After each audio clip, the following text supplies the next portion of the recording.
Мы сейчас пойдем дальше. В 13 уроке мы будем говорить о том, Сабагыбызды улантабыз. 13 сабактан биз кечки тамактан кийин эмне болгондугун карайбыз. Биз Матай 26-бап 30-аяттан баштап окуйбуз.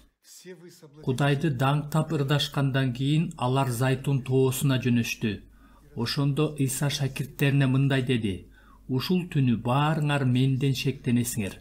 Анткени ыйык жазууда: койчуну жок кылам, ошондо койлор туш-тушка чачырап кетет деп жазылган. Бирок мен тирилгенден кийин силерди Галилеядан тосуп алам. Петр ага: баары сенден шектенишсе да, мен эч качан шектенбейм деди. Ыйса ага мындай деди: сага чындыкты айтып коеюн. Ушул түнү корооз кыйкырганга чейин сен менден 3 рет баш тартасың.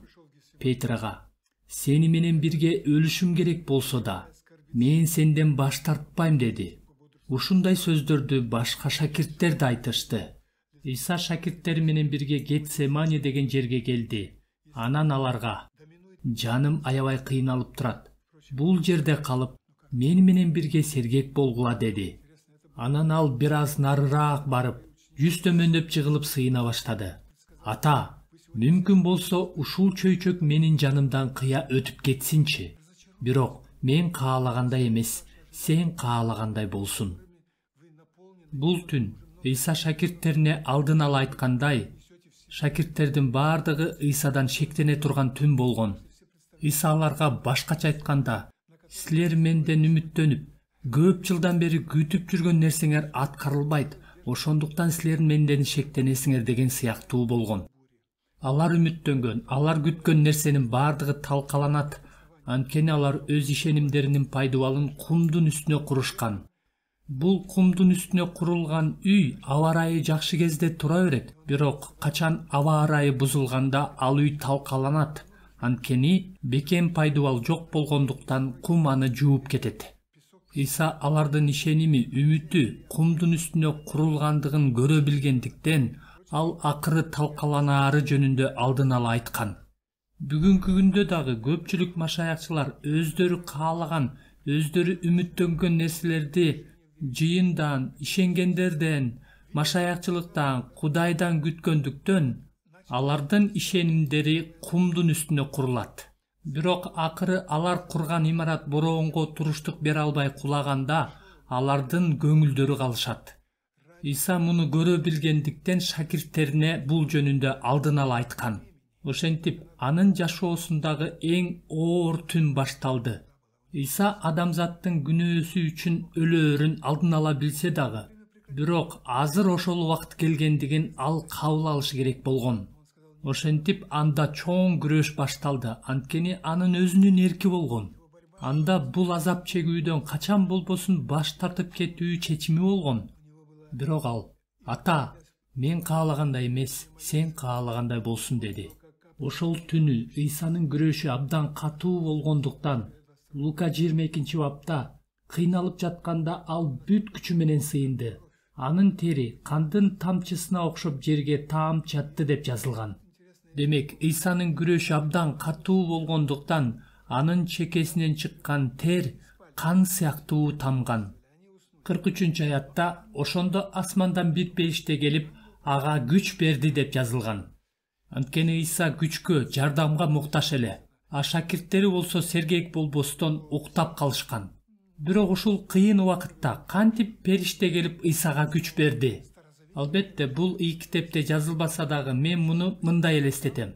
Биз бүт тарыхтын жүрүшүндө көргөнүбүздөй, Кудай байыркы келишиндеги ишенгендерди алар алып келген курмандык аркылуу күнөөлөрүн кечирип, актап аларды куткарган. Албетте, алар туура кылгандыктан эмес, а курмандык аркылуу актаган. Жана бул кредитке актоо болгон. Голгофада күнөөлөрдүн кунун чындап төлөй турган курмандык козу али келе элек болчу. Бирок Кудай алардын күнөөлөрүн алардын ишениминин негизинде кечирген. Мисалы, Кудай Ыбрайымдын ишенимин адилдик катары эсептеген. Абылдан баштап байыркы келишимдеги ишенгендер акталууну кредитке алышкан сыяктуу болгон. Мына ушул түнү Ыйса бүткүл адамзаттын өткөн, азыркы жана келечектеги күнөөсүнүн кунун төлөө чечимин кабыл алуу алдында турган. Мындай мисалды келтирсек болот. Бир айылда бир жакыр үй бүлө жашайт. Алардын атасы шаарга жарым жылга иштегени кетет. Бирок ал үй бүлө ошол убакытта жандарын багыш керек. Бул үчүн алар дүкөнгө барып нан, шекер, уун жана башкаларды карызга сурашат. Сатуучу алардын сурагандарын карызга, башкача айтканда кредитке берет. Анткени алардын төлөй турган акчасы жок да. Сатуучу болсо мунун бардыгын өз дептерине жазып турат. Бирок качан жылдын аягында атасы келгенде, бул кредиттин, бул карыздын бардыгын төлөйт. Атасы шаардан акча менен кайтып келгенде мунун бардыгын төлөшү керек болот. Анткени мунун бардыгы алынган, желген. Ошондуктан анын үй бүлөсү, анын балдары колдонгон нерсенин бардыгын кайра бериши керек. Анын төлөбөй койгонго акысы жок. Жана Ыйса дагы күнөөнүн кунун төлөбөй кое алган эмес. Анткени байыркы келишимдин ишенгендери алар али өлүшсө дагы акталып калышкан эле. Ошентип Голгофадагы кун төлөө мезгили келип жетти. Эгерде мындай айтууга мүмкүн болсо, балким периште Ыйсага: байыркы келишимдеги бардык ишенгендердин муундарын кара, алар сени күтүп жатышат дегендир. Алар ишеним менен курмандыктарды алып келишкен. Бирок бул курмандыктар алардын ишенимдеринин белгиси жана келечектегинин көлөкөсү гана болгон. Мына ошентип Ыйса: мен каалагандай эмес, сен каалагандай болсун деп бул азапты кабыл алды. Ошентип бул түнү эмне болгондугун мен кыскача өз сөзүм менен айтып берейин. Бул түнү Ыйсаны кармаш үчүн бүтүндөй аскерлердин бир тобу жана фарисейлердин кызматчылары келишти. Мен жаккан 18-баптан кыскача окуп берейин. Ыйса Гетсемани багында шакирттери менен тез-тез чогулуп тургандыктан ага чыккынчылык кылган Жүйүт да ал жерди билчү. Ал бир топ аскерди жана башкы кызмат кылуучулар менен фарисейлердин кызматчыларын ээрчитип келип калды. Алардын колунда шамана, чырак жана курал бар эле. Өзүн эмне күтүп турганын толук билген Ыйса алардан: кимди издеп жүрөсүңөр деп сурады. Алар ага: Назареттик Ыйсаны деп жооп беришти. Мына ошентип алар аны кармап алгылары келишкен. Ошондо Шимон Петр кылычын кынынан сууруп алып, башкы кызмат кылуучунун кулунун оң кулагын шылый чапты. Кулдун аты Малкос эле. Бирок Ыйса Петрге: кылычыңды кынына сал, атам берген чөйчөктөн ичпей коймок белем деди. Башка жерде Ыйса: мен түмөндөгөн периштелерди жардамга чакырсам, алар келип муну токтотуп кое алышмак деген. Бирок анда жазуулар кантип аткарылмак? Бардыгы ыйык жазууда алдын ала жазылгандай болушу керек.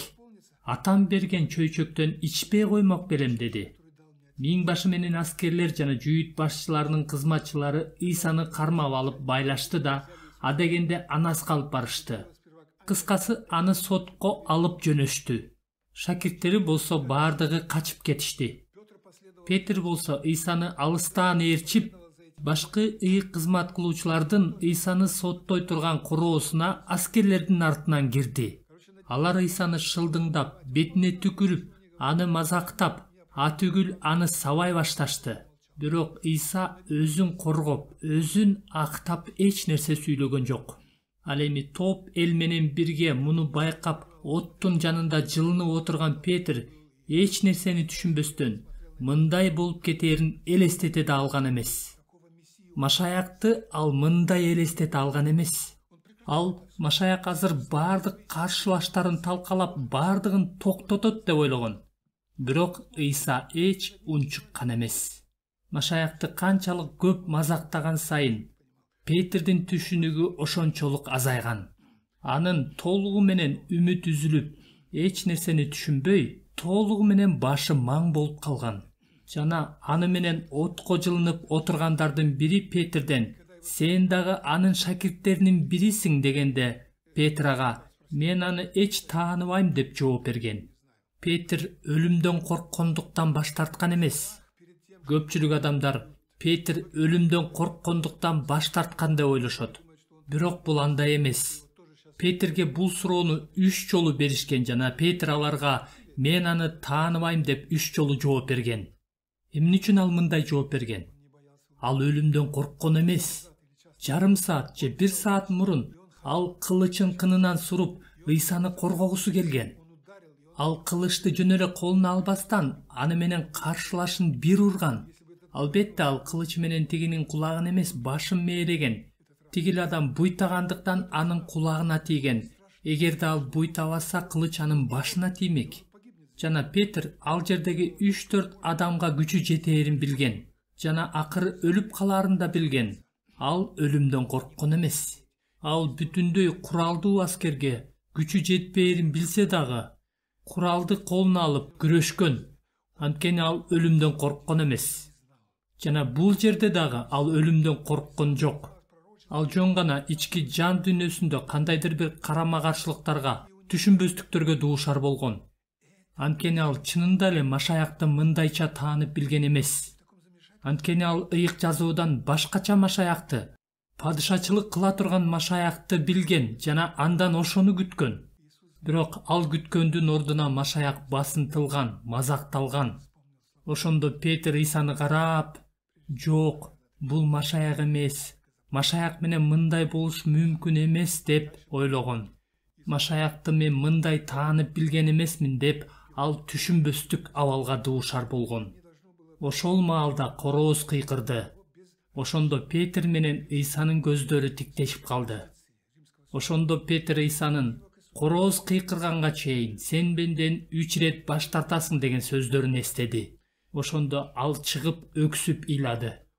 Андан ары Ыйсаны Пилатка алып барышты. Пилат болсо Римдик аскер башчысы болгон. Еврейлерге Рим сотусуз кимдир бирөөнү өлүмгө кыюуга тыюу салынган. Ошентип еврейлер Ыйсаны Пилатка алып келишти. Пилат болсо ошол жердин прокуратору болгон. Еврейлер Пилатка Ыйса өлүшү керек дешти. Пилат болсо Ыйсаны сурамжылап, аларга "Мен андан эч кандай айып тапкан жокмун" деп жооп берди. Ошондо алар ага "Ал өзүн падыша эсептеп жатат. Ал эми биздин бир гана падышабыз бар.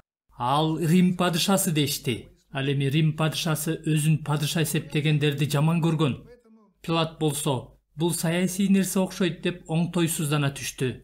Ошондо ал Ыйсадан "Сен падышасыңбы?" деп сурады.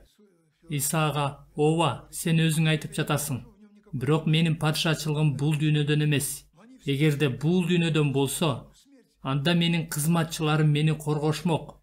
Менин падышачылыгым бул дүйнөдөн эмес. Ошондуктан өз билгениңди кыл" деп жооп берди. Пилат болсо элге чыгып, "Мен андан өлүмгө татыгыдай эч кандай күнөө тапкан жокмун" деди. Ошондо элдин бардыгы "Ага өлүм, аны айкаш-жыгачка ката" деп кыйкыра башташты. Пилат Ыйсаны кайрадан суракка ала баштады. Бирок Ыйса эч нерсе деп жооп берген жок. Ошондо Пилат ага "Эмнеге жооп бербейсиң? Сени айкаш-жыгачка кадатуу да, бошотуп жиберүү да менин колумда экенин билбейсиңби" деди. Ыйса болсо ага "Асмандан берилбесе, менин үстүмөн эч кандай бийлик кыла алмак эмессиң" деп жооп берди. Башкача айтканда, ушул мезгил үчүн асмандан сага бийлик берилген. Ошондуктан мени сенин колуңа салып бергендердин күнөөсү көбүрөөк. Ошондуктан сен ушул бийлигиң менен эмне кылышың керек болсо ошону кыл" деди. Пилат эмне кылаарын билбей калды. Ал Ыйсаны айкаш-жыгачка кадаткысы келген жок. Анткени жүйүттөр көрө албастыктан Ыйсаны анын колуна салып бергендигин ал абдан жакшы билген. Ошентип ал эки оттун ортосунда калды. Анткени ал дагы адам болгон. Ал дагы интригаларга дуушар болгон. Ошентип ал Ыйсаны бошотуш үчүн бир нерсе кылгысы келди. Бул ой ага акыркы моменттерде келди. Пилат аларга Пасах майрамы сайын бир кылмышкерди бошотуп берчү. Ошондо Пилат аларга "Мен силерге бир кылмышкерди бошотуп берейин" деди. Анын бир кандайдыр бир планы болгон. Карасаңыздар, бул жерде Пилаттын сотунун алдында бардыгы өз ордуна келди. Бардыгы өз түрү боюнча болуп калды. Келгиле бул көрүнүштү биз бир аз башка жагынан карап көрөлү. Бардыгы Ыйсага каршы биригишти. Ыйсада башкача түр болгон. Ал адамдык денеде жашаса дагы, анда адамдык түр, күнөөкөр түр болгон эмес. Анда кудайлык түр болгон. Ыйсада Кудай жашаган. Ал эми жер үстүндөгү бардык адамдар бири да калбай Адам атанын түрү болушкан. Эми бул тандоо алдында бардыгы өз түрү боюнча туруп калды. Ыйсага каршы бардыгы бирге чогулушту. Алардын катарында жөнөкөй эл, еврейлер болгон, ыйык кызмат кылуучулар болгон, башкы ыйык кызмат кылуучулар болгон. Алар жөнөкөй катардагы элге өйдөдөн карашкан. Бирок капысынан алардын бардыгы биригип бир болуп калышты. Алардын бардыгынын сөзү бир болуп, аны айкаш-чыгачка када деп кыйкырышты. Ошондой эле биригүүгө эч кандай негиз болбосо дагы, еврейлерди басып алган бутпарастар дагы алар менен биригишти. Аскер кызматчылары, жоокерлер дагы Ыйсаны мазакташты. Укук коргоочу тарап дагы элге кошулду. Анткени Пилат элге каршы чыккысы келген жок. Атүгүл Ирод дагы элге кошулду. Пилат Ыйсаны Иродко жөнөткөндө, Ирод Ыйсаны сурамжылап, кийин аны бошотпостон кайра Пилатка жөнөткөн. Бардыгы өз түрү боюнча биригишти. Басып алуучулар, римдиктер, жүйүттөр, эң динчил болуп эсептелген мыйзам окутуучулар жана фарисейлер алар менен биригишти. Алар эч качан римдиктер менен бир үстөлгө отуруп, эч качан кол алышмак эмес. Анткени алар бутпарастар да. Алар бири-бири менен эч качан сүйлөшүшкөн да эмес. Бирок алар азыр эмнеге Ыйсага каршы бардыгы биригип бир болуп калышты? Анткени бардыгы өз түрү боюнча болуп калды. Кудайдын түрү, Кудайдын табияты жер үстүндө болгон эмес, бир гана Ыйсада болгон. Ал эми жер үстүндөгү бардык адамдар Адам атанын түрү, анын табияты болушкан. Алардын динине, тилине, улутуна, социалдык жана саясий көз карашына карабастан бардыгы Адам атанын түрү болушкан. Жана бул жерден бардыгы кантип өз түрү боюнча биригип калгандыгы көрүндү. Мен бул жөнүндө айткан, мисалы, миллионерлердин үйүндө жашаган иттер бар. Алардын иттери куурчак сыяктуу абдан сулуу жана таза болушат. Ошондой эле таштандылардын арасында жашаган кир, биттеп кеткен, оорулуу иттер бар. Бирок бул иттер бири-бири менен жолугуп жанашса, алар кандай шартта жашаганына карабастан, алардан күчүк туулат, анткени алардын табияты бир. Так ушул сыяктуу эле бул жерде дагы ушундай. Анткени бул сотто, бул тандоодо табият чечүүчү орунду ээлейт. Ошентип Пилат мындай тест жүргүзгүсү келди. Ошол жердеги түрмөлөрдүн биринде Бараба аттуу кылмышкер болгон. Ал киши өлтүргөндүктөн түрмөгө камалган эле. Пилат аны, мындайча айтканда, кутурган итти элдин алдына алып чыкты. Жана аны Ыйсанын жанына тургузуп, элге, мен бүгүнкү майрамда силерге экөөнүн бирөөсүн бошотуп берем деди. Жана албетте ал, акыл эстүү адамдар бул коркунучтуу кылмышкерди бошотпойт деп ойлогон. Жана ал күтпөгөн абдан таң калыштуу бир чети өкүнүчтүү нерсе болду. Бардык эл, фарисейлер жана мыйзам окутуучулар дагы, алар болсо элди Барабаны бошот деп тукуруп коюшкан эле. Эң руханий, эң динчил башкы кызмат кылуучулар Бараба биздики, Барабаны кое бер дешти. Бул учурда табият өзүн көрсөттү, табият өзүн сатып койду. Мына адамзаттын көйгөйү ушунда. Эң адил саналган башкы кызмат кылуучу менен киши өлтүрүүчү кылмышкердин табияты бирдей эле. Кудайдын көз алдында бул эки табият биригип, бирдей эле соттолот. Анткени бул эки түр тең Адам атанын түрүнөн, табиятынан келип чыккан. Ошентип фарисейлер дагы бардык эл өз түрүн тандашты. Жана Пилат буга абдан таң калды. Ошентип ал эмне кылды? Ал Барабаны кое берди. Ал эми Ыйсаны айкаш-чыгачка кадатууга жөнөттү. Буга чейин ал элдин алдында аларга көрсөтө колун сууга жууп, муну менен мен бул адамдын каны үчүн күнөөлүү эмесмин деп билдиргиси келди. Бирок ошентсе дагы аны айкаш-чыгачка кадатты. Ошентип Ыйсаны айкаш-чыгачка кадоо үчүн Голгофага алып жөнөштү. Бул сөз баш сөөгү деп которулат. Бул жерде кылмышкерлерди айкаш жыгачка кадап өлтүрүшкөн. Ошол мезгилде Рим империясында айкаш жыгачтагы өлүм жазасы киргизилген эле. Спартак деген кинофильмди көргөн болсоңор, ал кинодо гладиаторлор бийликке каршы козголоң чыгарышкан. Аларды кармап алышып, айкаш жыгачка асып коюшкан. Алардын күчтүүлөрү жана дени сактары бир нече күн бою өлгөнгө чейин асылып тура беришкен. Мына ошол убакыттан баштап мындай өлүм жазасы Рим империясында колдонулган. Ошентип Ыйсаны жана аны менен бирге эки кылмышкерди айкаш жыгачка кадоо үчүн алып келишти. Ыйсаны айкаш жыгачка кадап, эки кылмышкерди дагы бирин оң жагына, бирин сол жагына кадап коюшту. Бул жерде ыйык жазууда алдын ала жазылган көптөгөн пайгамбарчылыктар аткарылды. Мисалы, Ышая 53-бапта мындай деп жазылган: Ал союлуш үчүн жетеленип келген козу сыяктуу, кыркмачынын алдында үнсүз жаткан кой сыяктуу үн чыгарган жок. Биз аны урматтаган жокпуз, бирок ал биздин күнөөлөрүбүздү өзүнө алды, мыйзамсыздыктарыбызды алып кетти. Бул дүйнөнүн күнөөсүн өзүнө алды. Бул Машаяктын азап чегээри жөнүндө айтылган пайгамбарчылыктар эле. Бирок муну жүйүттөрдүн эч бири түшүнгөн эмес. Ошол себептен алар Ыйсаны таанышкан жок.